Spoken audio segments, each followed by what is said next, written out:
Hello നമസ്കാരം. Study സ്റ്റുഡിയോയിലേക്ക് എല്ലാവർക്കും സ്വാഗതം. നമ്മളിന്ന് Sree Narayana Guru open university BA സോഷ്യോളജിയുടെ ഫസ്റ്റ് സെമ്മിലെ ഇൻട്രൊഡക്ഷൻ ടു സോഷ്യോളജി എന്ന മെയിൻ പേപ്പറിലെ മൂന്നാമത്തെ ബ്ലോക്കിലെ രണ്ടാമത്തെ യൂണിറ്റിൽ നിന്ന് ഒരു എസ്സേ ക്വസ്റ്റ്യൻ ഉണ്ട്.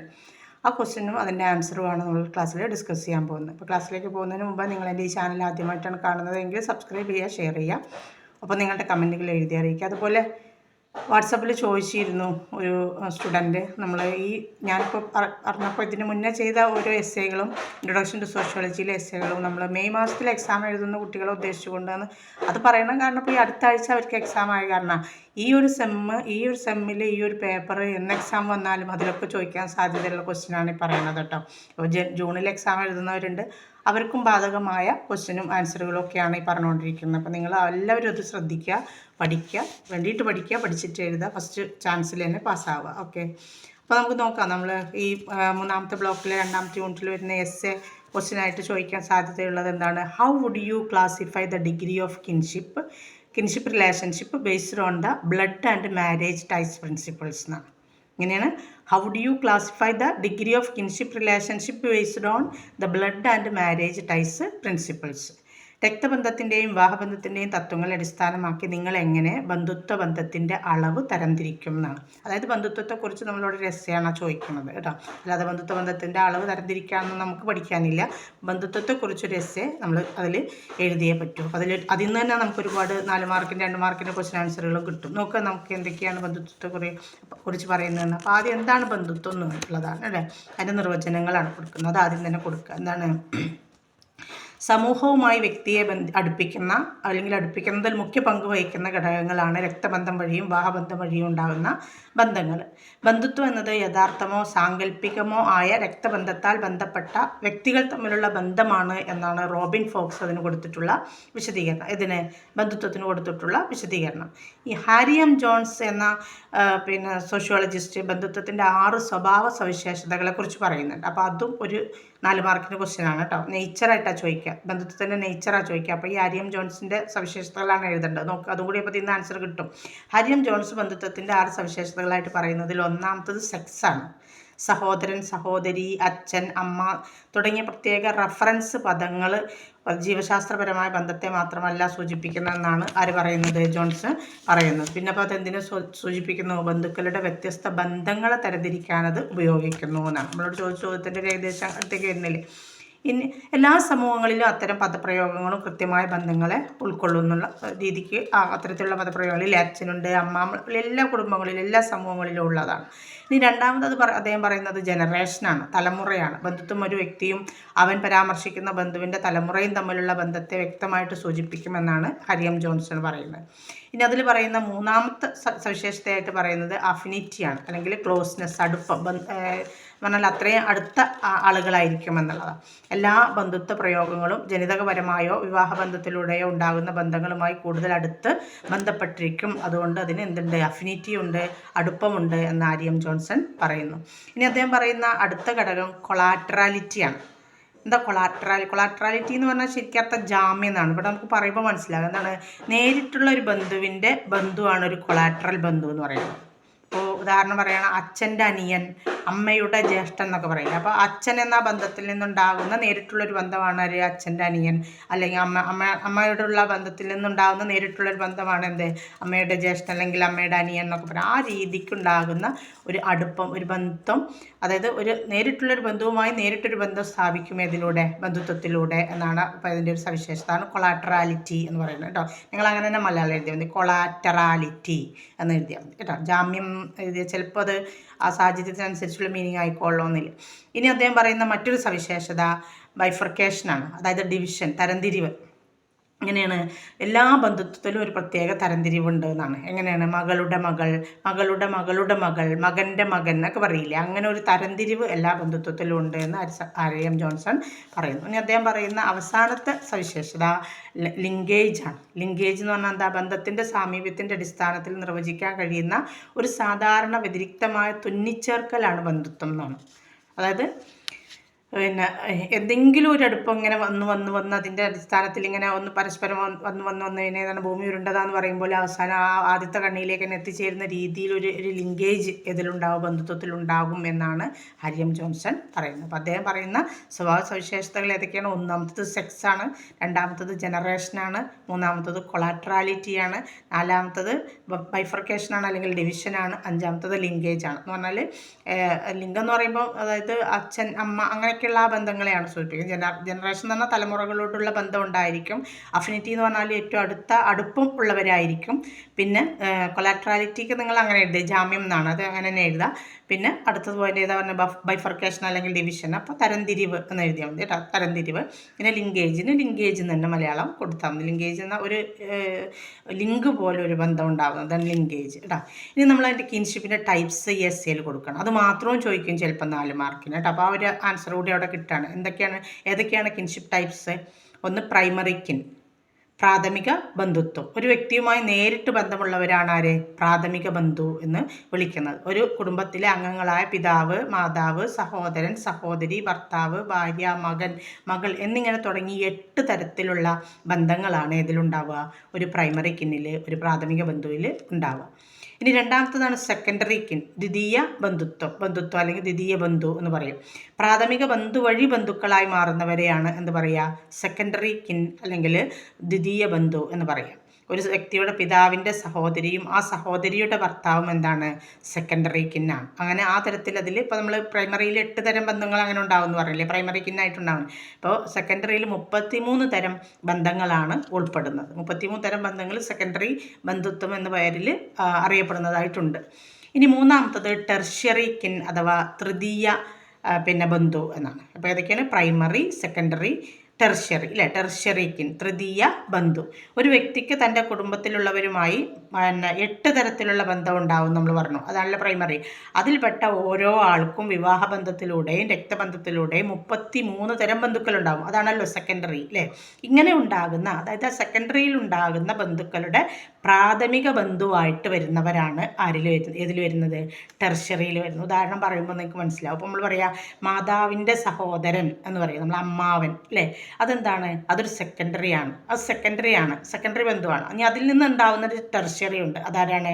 അമ്മാവൻ്റെ ഭാര്യ, അത് ടെർഷ്യറിയാണ്. നേരിട്ടുള്ള ബന്ധം തന്നെയാണ്, പക്ഷേ അമ്മാവനിലൂടെ, അമ്മയിൽ നിന്നുണ്ടായ ബന്ധമാണിത്, അമ്മാവൻ. അപ്പം അത് എന്താണ്? അമ്മ പ്രൈമറിയാണ്, അമ്മാവൻ സെക്കൻഡറിയാണ്, അമ്മാവൻ്റെ ഭാര്യ ആരാണ്? ടെർഷ്യറിയാണ്. അതാണ് തൃതീയ ബന്ധു അല്ലെങ്കിൽ ടെർഷ്യറി ബന്ധു എന്ന് പറയാം. തൃതീയം പ്രാഥമികം, ദ്വിതീയം, തൃതീയം എന്നാണ് കേട്ടോ മലയാളം. ഇനി നമ്മൾ ഇതിൻ്റെ മറ്റൊരു വകഭേദമാണ്, ഈ ബന്ധുത്വത്തിൻ്റെ മറ്റൊരു തരംതിരിവാണ് കൺസാൻഗ്വിനിയൽ കിൻഷിപ്പ് അല്ലെങ്കിൽ ബോണ്ട് ഓഫ് ബ്ലഡ്, രക്തബന്ധത്തിൻ്റെ അടിസ്ഥാനത്തിൽ. ആ വാക്കിൻ്റെ അർത്ഥം തന്നെ അതാണ്. രക്തബന്ധമുള്ളവരുടെ ബന്ധുത്വത്തെയാണ് എന്ത് പേരിൽ അറിയപ്പെടുക? കൺസാൻഗ്വിനിയൽ ബന്ധു അല്ലെങ്കിൽ രക്തബന്ധത്തിലൂടെയുള്ള ബന്ധു എന്ന് അറിയപ്പെടും. ഒരു കുടുംബത്തിലെ അംഗങ്ങൾ തമ്മിലുണ്ടാകുന്നത് എന്താണ്? രക്തബന്ധത്തിൻ്റെ അടിസ്ഥാനത്തിൽ നിലനിൽക്കുന്ന ബന്ധുത്വമാണ്. ഇനി അതിൽ വരുന്ന രണ്ടാമത്തതാണ് അഫിനൽ കിൻഷിപ്പ്. അതിനെ കൺജുഗൽ എന്നും പറയും കേട്ടോ. കൺസാൻഗ്വിനിയലും കൺജുഗലും തരംതിരിക്കാൻ ചോദിക്കും. കൺസാൻഗ്വിനിയൽ കിൻഷിപ്പ്, ഡിഫറൻഷിയേറ്റ് കൺസാൻഗ്വിനിയൽ ആൻഡ് കൺജുഗൽ കിൻഷിപ്പ് എന്ന് പറയും. കൺസാൻഗ്വിനിയൽ എന്ന് പറഞ്ഞാൽ ഏതാണ്? രക്തബന്ധമുള്ളവരുടെ ബന്ധുത്വം. അത് ഒരു കുടുംബത്തിലെ അംഗങ്ങൾ തമ്മിലുള്ള ബന്ധുത്വം മുഴുവനും എന്താണ്? രക്തബന്ധമുള്ള ബന്ധുത്വമാണ്. അതിൽ നിന്ന് വരുന്ന പിന്നെ രണ്ടാമതൊന്നുണ്ടാകുന്നതാണത് അഫിനൽ കിൻഷിപ്പ് അല്ലെങ്കിൽ കൺജുഗൽ കിൻഷിപ്പ് എന്ന് പറയും. കൺജുഗൽ കിൻഷിപ്പ് വിവാഹബന്ധത്തിൽ ഏർപ്പെടുന്നതോടുകൂടി ഉണ്ടാകുന്ന ബന്ധുത്വമാണ് എന്ത്? കൺജുഗൽ കിൻഷിപ്പ് അല്ലെങ്കിൽ അഫിനൽ കിൻഷിപ്പ്.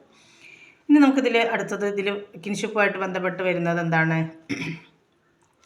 റൂൾ ഓഫ് ഡിസെൻ്റാണ്, വംശപരമ്പരയാണ്.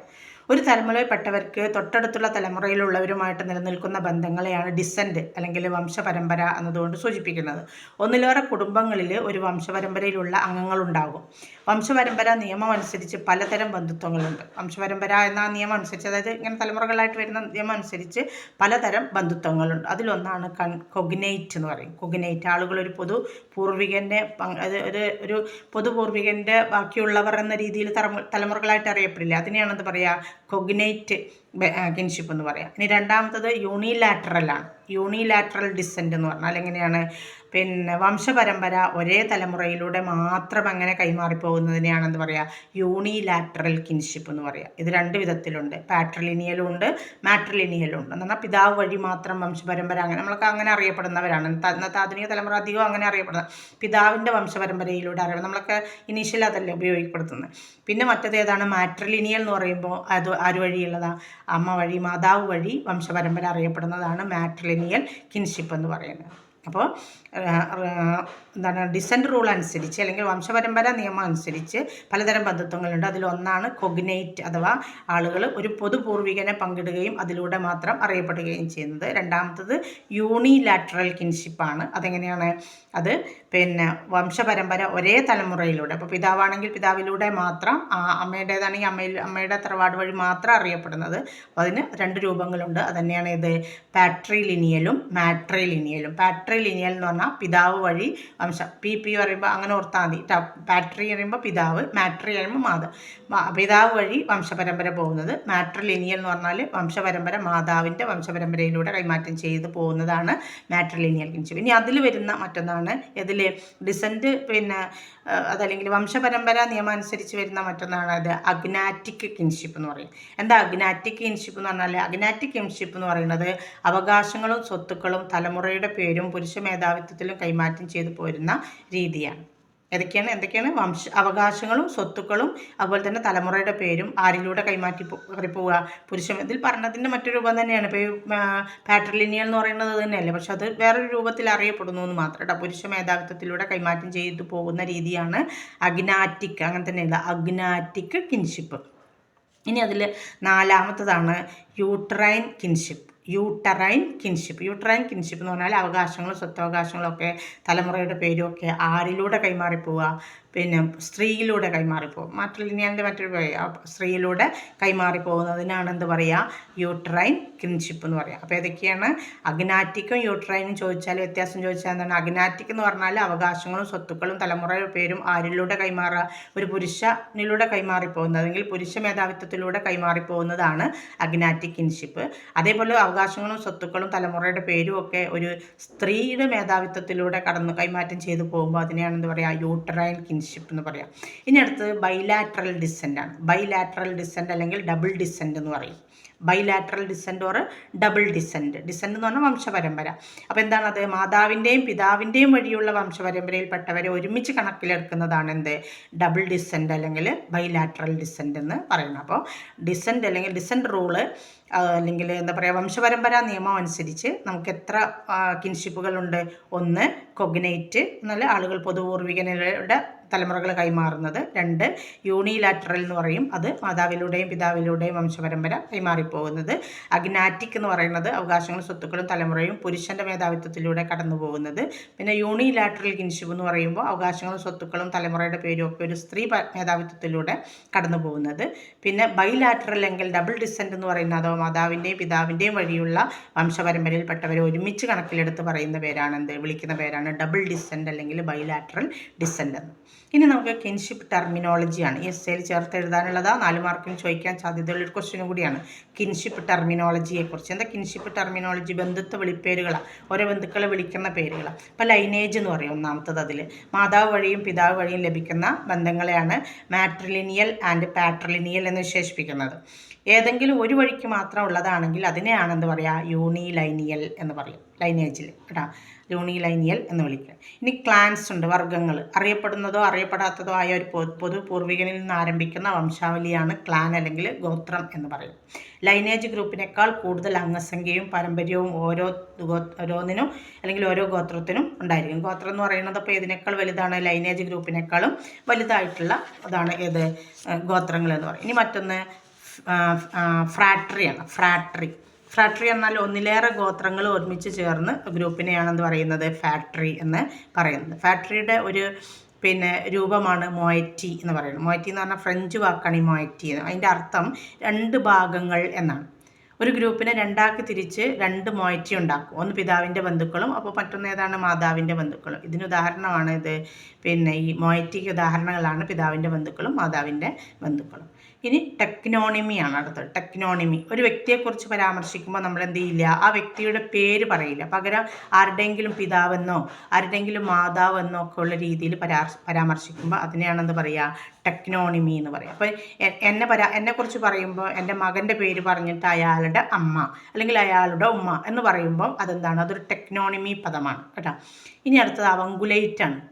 അത് അവങ്കുലേറ്റ് പറയുമ്പോൾ അങ്കിളിനെയാണ് കേട്ടോ. അവങ്കുലേറ്റ് മറ്റു ബന്ധുക്കളെക്കാൾ അമ്മാവിന് കൂടുതൽ പ്രാധാന്യം ലഭിക്കുന്ന ബന്ധുത്വ രീതിയാണ് ഏത്, അവങ്കുലേറ്റ് എന്ന് പറയുന്നത്. ഇനി ഒന്നാണ് കവാട്. കവാട് പറയുന്നത് ചില ഗോത്രവർഗ്ഗങ്ങൾക്കിടയിൽ മാത്രം കാണുന്ന ഒരു ആചാര രീതിയാണ്. ഭാര്യ പ്രസവിച്ച് കിടക്കുന്ന സമയത്ത് ഭർത്താവ് ചില പ്രത്യേക ചടങ്ങുകളൊക്കെ അനുഷ്ഠിച്ച് ഭാര്യ കിടക്കുന്നത് പോലെ ഒരു ഭാഗത്ത് ഭർത്താവും കിടക്കുന്ന രീതിക്കാണെന്ന് പറയുക കവാട് എന്ന് പറയാം. ഇനി ഒന്ന് അമിറ്റേറ്റ് ആണ്. അമിറ്റേറ്റ് പിതാവിൻ്റെ സഹോദരിക്ക് മരുമക്കളുടെ ഭാവി നിർണ്ണയിക്കുന്നതിൽ സ്വാധീനം ചെലുത്താൻ കഴിയുന്ന രീതിയാണത് അമിറ്റേറ്റ്. അപ്പോൾ കുടുംബത്തിൽ അമ്മായി കാര്യങ്ങളൊക്കെ തീരുമാനിക്കുകയാണെങ്കിൽ അതിനെയാണ് അമിറ്റേറ്റ് എന്ന് പറയുക. മറ്റ് ഇപ്പോൾ അവങ്കുലേറ്റ് എന്ന് പറഞ്ഞാൽ അമ്മാവൻ, ആ അമ്മായി അല്ല, അച്ഛൻ്റെ പെങ്ങളാണ് ഈ അമിറ്റേറ്റിൽ വരുന്നത് കേട്ടോ. ഇനി ജോക്കിംഗ് റിലേഷൻഷിപ്പാണ് അടുത്തത്. ജോക്കിംഗ് റിലേഷൻഷിപ്പ് എന്ന് പറഞ്ഞാൽ മാത്രം ചോദിക്കുക 2 മാർക്കിന് കേട്ടോ. ജോക്കിംഗ് റിലേഷൻഷിപ്പ് എന്ന് പറഞ്ഞാൽ എന്താ, ബന്ധുക്കൾ തമ്മിലുള്ള പരസ്പര ബന്ധങ്ങൾ വർദ്ധിപ്പിക്കുന്ന രീതിയിലുള്ള പെരുമാറ്റങ്ങളാണ് ജോക്കിംഗ് റിലേഷൻഷിപ്പ് എന്നതുകൊണ്ട്. ഇപ്പോൾ പരസ്പരം കളിയാക്കുക, അതുപോലെ തമാശകൾ പറയുക, ഒരാളെ നമ്മളങ്ങനെ ചെയ്യാറില്ലേ സാധാരണ, ജ്യേഷ്ഠാനിയന്മാരോ അല്ലെങ്കിൽ ജ്യേഷ്ഠാനിയത്തി മക്കളൊക്കെ തമ്മിൽ അങ്ങനെ അങ്ങോട്ടും ഇങ്ങോട്ടൊക്കെ അങ്ങനെ എനിക്ക് പാര വെച്ചു എന്നൊക്കെ പറഞ്ഞിട്ട് ആ രീതിയിൽ അതെന്താണ്, ആ ബന്ധുത്വത്തിൻ്റെ ആഴം ഒന്നുകൂടി ഊട്ടി ഉറപ്പിക്കുന്ന രീതിയിലുള്ള കാര്യങ്ങളെയാണ് ഇതിലിപ്പോൾ ഉൾപ്പെടുന്നത്, ജോക്കിംഗ് റിലേഷൻസിൽ ഉൾപ്പെടുന്നു. അപ്പോൾ ഇങ്ങനെ ഒരു എസ്സേ നമുക്ക് പ്രതീക്ഷിക്കാം. ആ ഒരു എസ്സേ പഠിക്കുന്നതോട് കൂടിയിട്ട് ഒരുപാട് 4 മാർക്കിൻ്റെ ക്വസ്റ്റ്യൻ ആൻസർ നിങ്ങൾക്ക് ലഭ്യമാവും. Okay, wish all the best. എല്ലാവരും പഠിക്കുക കേട്ടോ. അപ്പോൾ അത് പിന്നെ മെയ് മാസത്തെ ആളുകളെ മാത്രം ഉദ്ദേശിച്ചല്ല, ജൂണിൽ എക്സാം എഴുതുന്നവരോട് ഇത് തന്നെ പഠിക്കുക, ഈ എസ്സേകളൊക്കെ പഠിക്കുക. Okay, thanks.